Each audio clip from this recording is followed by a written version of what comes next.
Happy Friday, everyone, and welcome to today's episode of Friday Tech Bites. We got a special one up my long sleeve. I got a trick up my long sleeve.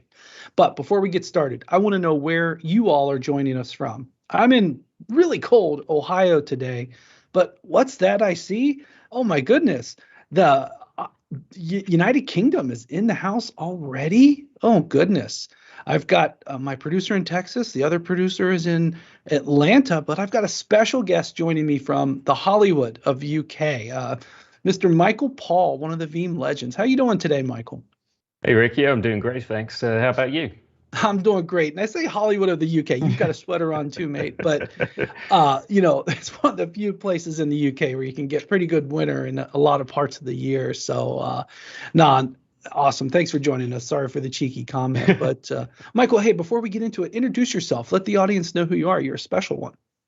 Yeah, so my name's Michael. I'm a data protection consultant for Computer Center, and I am what's also known as a Veeam legend.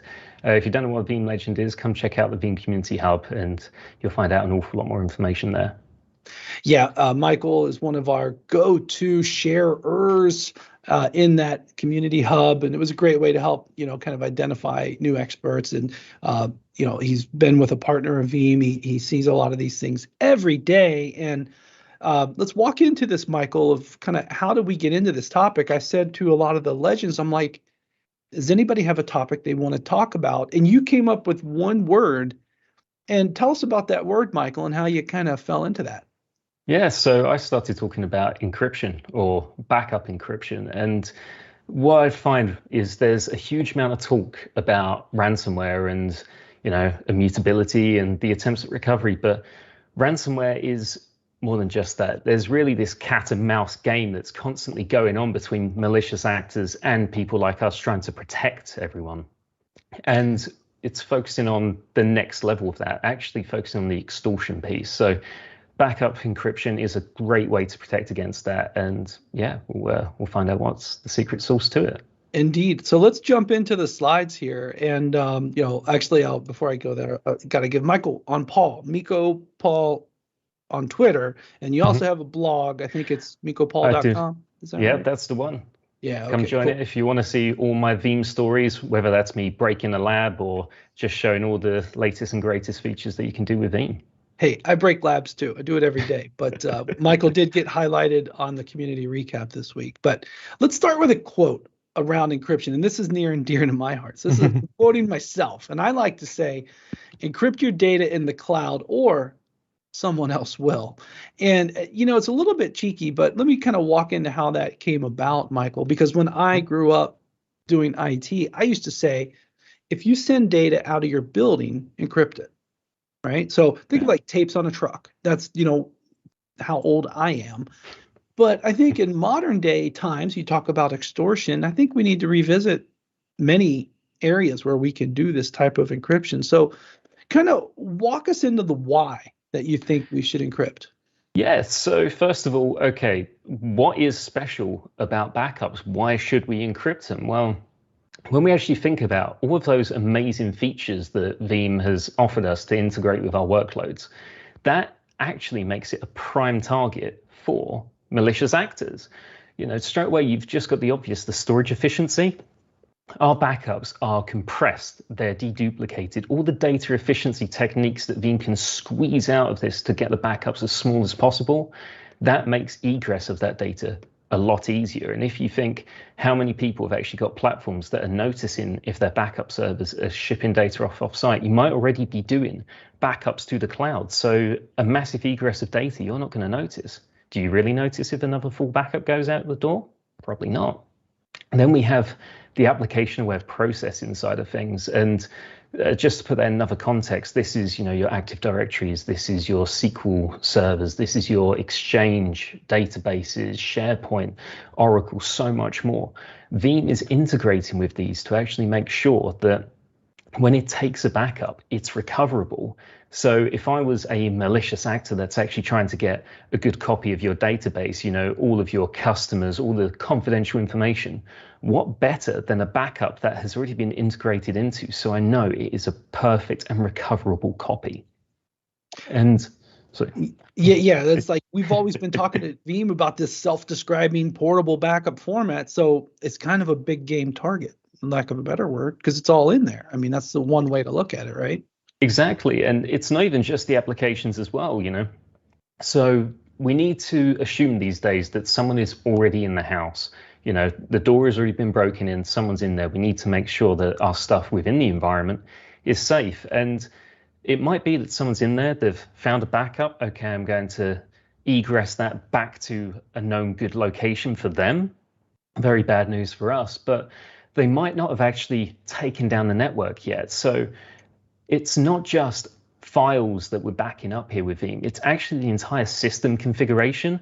That could mean that I could take an entire copy of a customer's environment and just run it up in an isolation. It doesn't matter how many alarms I trip, because if I don't have that connected to the internet, no one's going to know what I'm doing. And I could script that, and I could be ready for a complete speed run through the environment. I could script an entire attack, and you'd never see it coming. Yeah, you bring up a good point, Michael. I have been advocating in my ransomware advice to encrypt every stop, not just the ones that leave the building, right? That I kind of preponed. I moved up the notion of encryption. And one thing I want to highlight to the audience is that the Veeam One product has an alarm called possible ransomware activity, and I think it was either V11 or 10. I can't remember, but it added logic, Michael, for high amounts of network transmit, which could be consistent with extortion ransomware. And, it's looking at the Veeam components, which is also good. Now, Yeah. one thing I'll also highlight is that I spoke to an organization who saw that alarm hit, but they didn't do anything about it.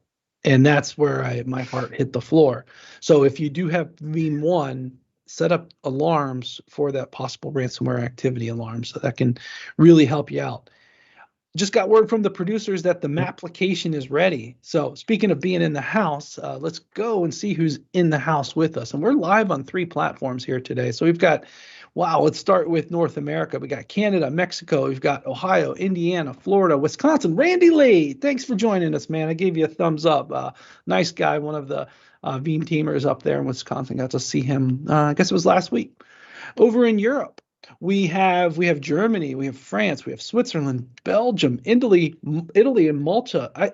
Malta may be a first on the live stream. I'm not quite sure. Maybe a first from one of my shows. That's great. We got North and South Africa going on, South Africa and Morocco. Let's just work on the middle. Let's get, draw the line. And then over in the SARC region, we've got India in the house, and then France again. So thank you all for letting us know where you're from. Now, again, we're going to build the map. So if your U.S. state or your country isn't there, drop it in the chat on all the platforms, and the team, Felicia and Mark, are scraping that up and building the application for us. Thanks, by the way. That's some hard work that they do for that. I'm very grateful for that. So good stuff. All right. So let's go back to basics here, Michael. Yep. And let's start with the basics. It's more of a question. Is it as easy as ABC? It really is. So it is. It sounds a bit of a pun, doesn't it, ABC? But all I need to do is add an unencrypted backup, browse the files, and copy the content that I need. And that is it. And you can see there, so in the lab there, I grabbed the AdventureWorks database because I didn't really want to show any customers' data, of course, but grab the AdventureWorks SQL Server database, just unencrypted backup of the SQL Server. Again, application awareness processing, just like we would expect all of our customers to be using. And I then actually just copied it into another system, added the backup in, and could browse through and browse the entire database there. You can see in that restore wizard that the actual table I've highlighted there is sales order header, and just above that sales order detail, straight away, confidential data, ready for the taking. We need to protect against that. Let me flip it the other way, Michael. I mean, we could do a lot of this with encrypted data, but there's some controls, encrypted backups. Mm-hmm. There's some controls that would prevent exfiltration, leaks of data, and such. But the reality is, one thing I will highlight is I use this all the time. This exact series of the wizard, I use this all the time to move databases from one SQL server to the other. I fiddle a lot with SQL Server, and then on top of that, now, again, we were talking about bad labbing. I do a lot of I don't actually make templates and libraries in the lab. I'm just going to admit it. Because you know what I do? I actually restore VMs. It's quicker.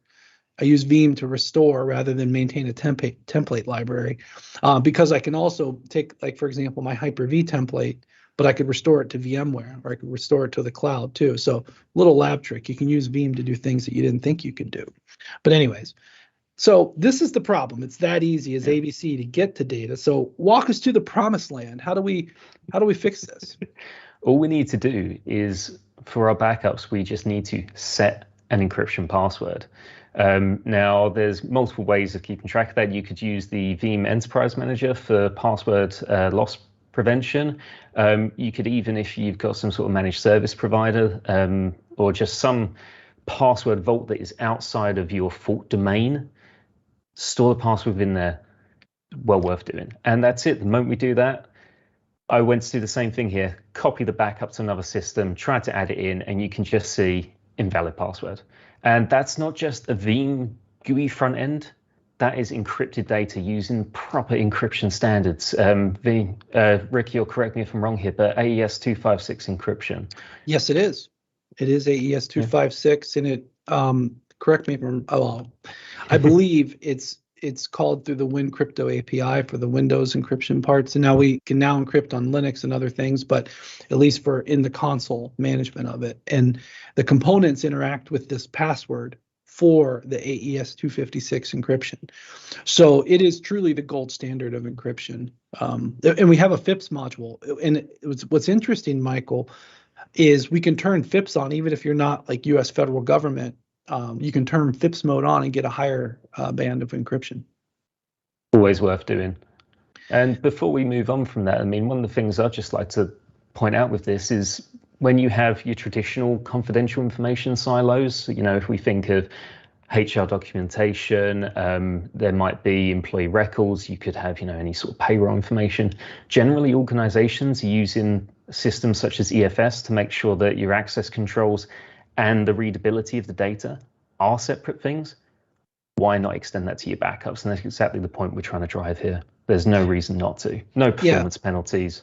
Get it done. Indeed. And I want to highlight that we just posted on the Veeam blog, Hannes Kasparek from our product management team just wrote a blog that highlights the portability of data, because we talk to situations all the time. I'm here in the Central Ohio office, and we have a support center. They're mostly remote right now, but there are still some that come in. But I love hearing these stories where customers will call and it's like, I've lost everything, but all I have is my backups in a service provider. All I have are my backups in a bucket in the cloud. And just to put this in scope here, if you have this encryption password, all you need is that backup data, the bucket and the password, and you're good to go. You can drive absolute data recovery with that. So it's very, very important for the fire, flood, and blood, ransomware, and more. So where can we, I didn't fix the slide deck, so I apologize for that. But there are two main areas that we can put encryption in the mix. One is data encryption in transit and at rest. And the at rest was the example that you had with the screenshot right here. Is that right? Yeah, so we'll ignore all the graphics here, but effectively, that is the at rest right there. The fact that data can't actually be read. So there are multiple stages to the data encryption journey. First of all, we've got to think about the production at rest. Now that does sit outside of Veeam's remit, but effectively if you have some sort of a PKI infrastructure, generally you can integrate that with any of your underlying storage systems to make sure that your production data is encrypted. And we want to carry that journey through so the data is encrypted wherever it sits. Now, encryption at rest from that sort of physical low level layer, that's great, because that means that if someone was to actually steal the physical hardware, it is still encrypted as such. But we then go beyond that. We move to the data in transit. So it's all good having that data encrypted in the production, but then what about when we actually start to read it? So if you go through Veeam and actually specify your network settings, you can choose to encrypt all of your traffic. And by that, we can make sure that whenever Veeam is reading the blocks and then sharing them on, we know that there's no Wireshark packet captures going on in the middle that could potentially, leak any confidential data. It'd be hard to, but it's not impossible. So then finally, we want to make sure when we save it back down, it's encrypted again. And that's the slide that we had before there, just showing that once that is encrypted at rest without that password, you're not getting that data back. And it's important probably here to warn that actually, Veeam can't even help you with that. There's no backdoors into this. If you lose your password, you can't get your backup again. So. Yeah, I can't emphasize that enough. And you like me here? I fixed the icons here. I did put the graphics in. That's one cool thing about OneDrive, where you can do that automatically. We did get a question from Anita. Oh, Anita. Oh, question is text or rich file better for password? Actually, neither. I'm going to go one step stronger here, Anita, and say that I really want an out-of-band password management tool. And I know, Michael, you talk with clients about this every day, and you mentioned this a bit. But what do you see people do when it comes to like a mechanism to manage the actual passwords? Yeah, so it all depends on your IT support structure effectively. Some IT companies want to go it alone. Some also decide to use managed service providers and, as a subset of that, managed service security providers. But effectively, you've either got the option of using proper password vaults. I mean, there's plenty of ones out there. There's some great open source ones as well, KeyPass, just to name one off the top of my head. But then also, the key part of this is that you just want to make sure whatever you're using for your password vault, it sits outside of your recovery domain. There is no point having your password vault that is then backed up within this backup, and you've got no other way. Yeah, right. So go through the drill. That's so important, Michael, where organizations need to realize that we need to prepare for complete failure. And the thought of, if we have a proper Veeam backup made and it's encrypted with Veeam encryption, with this password, if we don't have that password to do one of those imports and absolute recoveries, then we'll be sitting there doing this all day. And if we have the stronger passwords in the mix, this is a pretty short one of 4 characters, right? But if we have the stronger passwords in the mix, it'll be kind of a rough day. All right, producer Mark has told me that the map is ready, so we're going to jump back over there, and we're going to start. Let's start in Latin America. We had Argentina, Chile, and Brazil all tune in, the ABCs of Latin America. There we go. And then over in Europe, we have 3 new responses here. We had Finland, Romania, and Slovakia. Actually, I've been to all 3 of those countries. I was in Slovakia in November. So cool. That was a first for me. So thank you all for joining. Slovakia might be a new one on the streams as well. Good representation throughout Europe. So thank you all for letting us know where you're from. Now, this is good advice, Michael, but what is the trap? What's the one thing we got to be ready to deal with?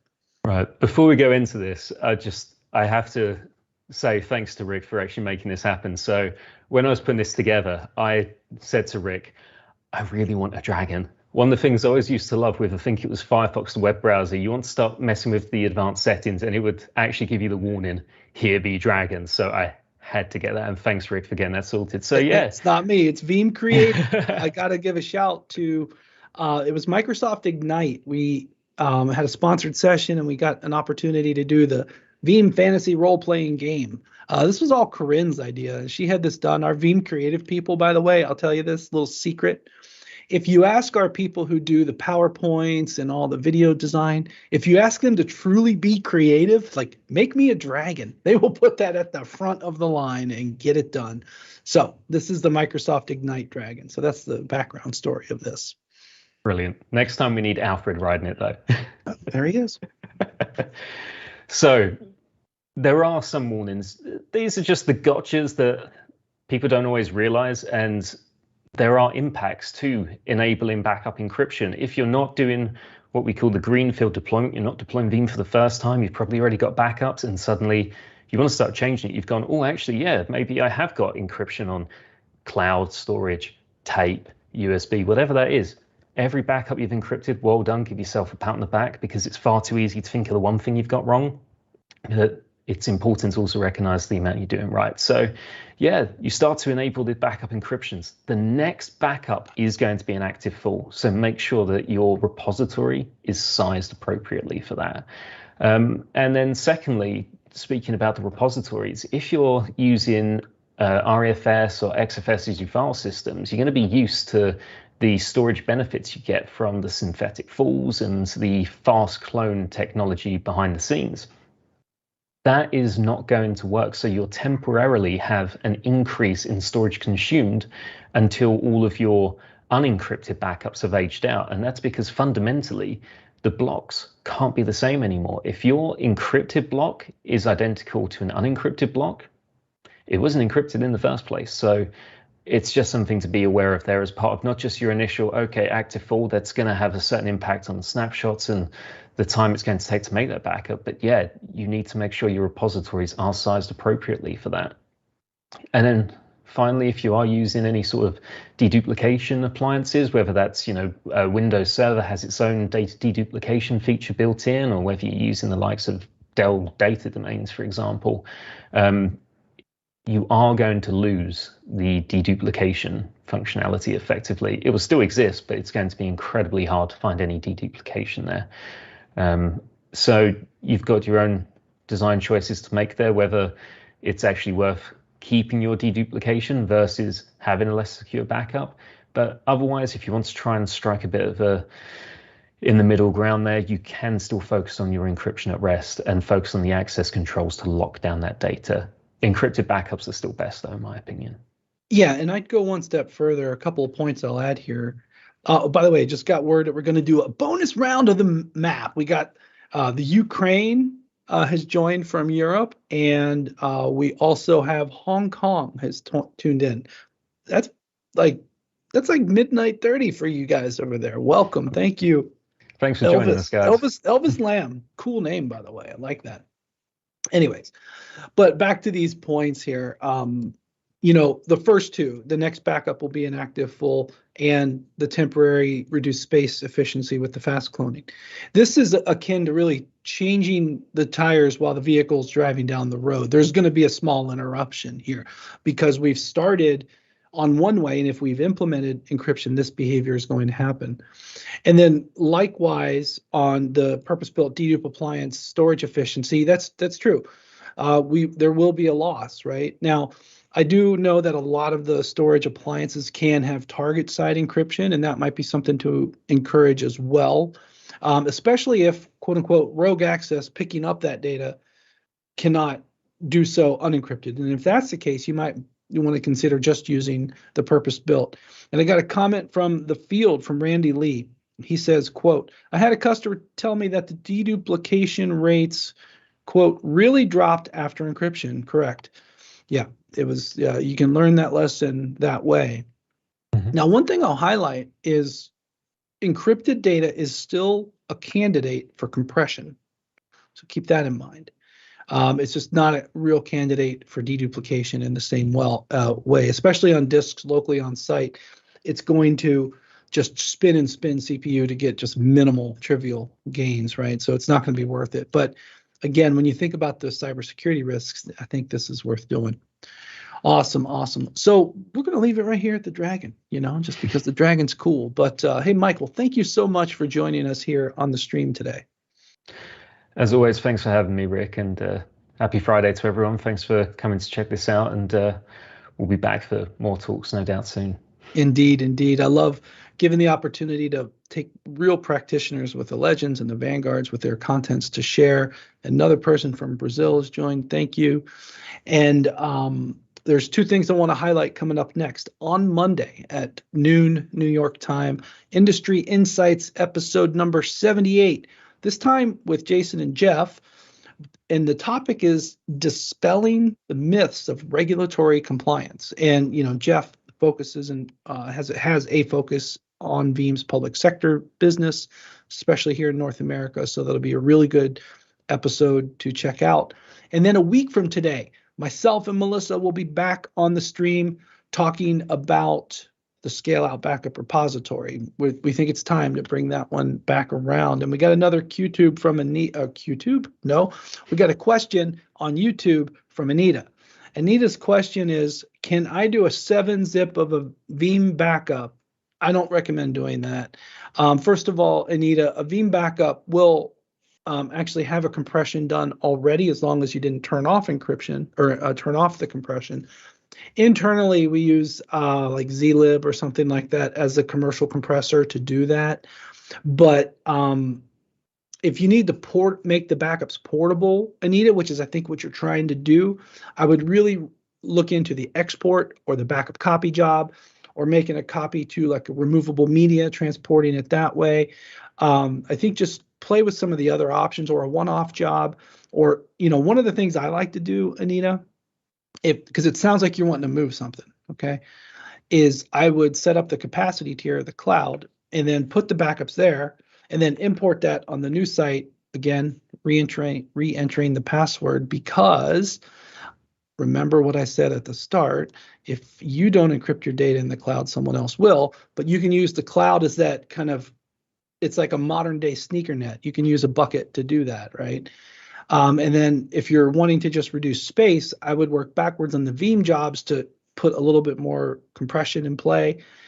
And then if you're wanting to quote unquote archive, I would look into using the archive tier for that write once, read never, but never say never copy. Anything you want to add to that, Michael? Yeah, first of all, tape's also still a candidate. Oh, that oldie thing. but a goodie. But yeah, I fully agree with what you're saying. And it does bring into what you're saying. You're going to be talking about in a couple of weeks with scale out, so it might be worth checking that one out. But definitely make sure any copies of backups are being orchestrated by Veeam. The amount of times I've gone into customer deployments and I've seen, for example, it's going out to a NAS, and then that NAS is doing its own sync job to another site. Veeam isn't validating the data. Veeam isn't doing any error recovery on that data. Veeam 1 isn't getting any insights to tell you that actually that didn't work. You've got so many disattached systems that there's so many points of failure there. It's better to let Veeam orchestrate it and deliver those reports to you as to how it's doing. Yeah, good shout. I mean, very few things end well when end users will get into manipulating Veeam backup files directly. I think we can all agree with that.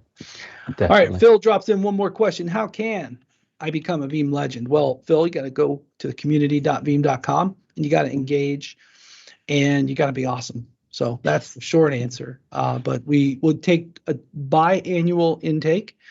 And if you go in the news section every week, Ksenia and I give an update there on a video format, so you can just learn a little bit about that community. But short stories, just be like Michael.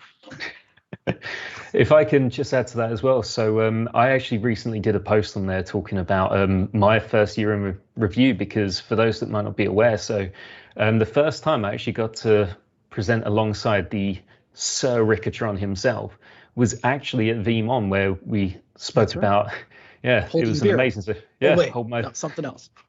Hold my beer while I restore to the cloud. And we did talk about all these backups, and we showed, from on-prem to cloud, cloud to on-prem, on-prem to on-prem via the cloud. It really was a good watch. But it talks about that. It talks about some of the other opportunities as well that Veeam have done. Veeam Legends is a really, I can't overstate it enough, really amazing program to get involved in. And it's led by some amazing talent, such as Ksenia and Rick, amongst all the other Veemers in the background there. And yeah, about a year and a half ago, I was sat there going, this community hub looks pretty interesting. Let's go sign up, and look where I am now. So get involved.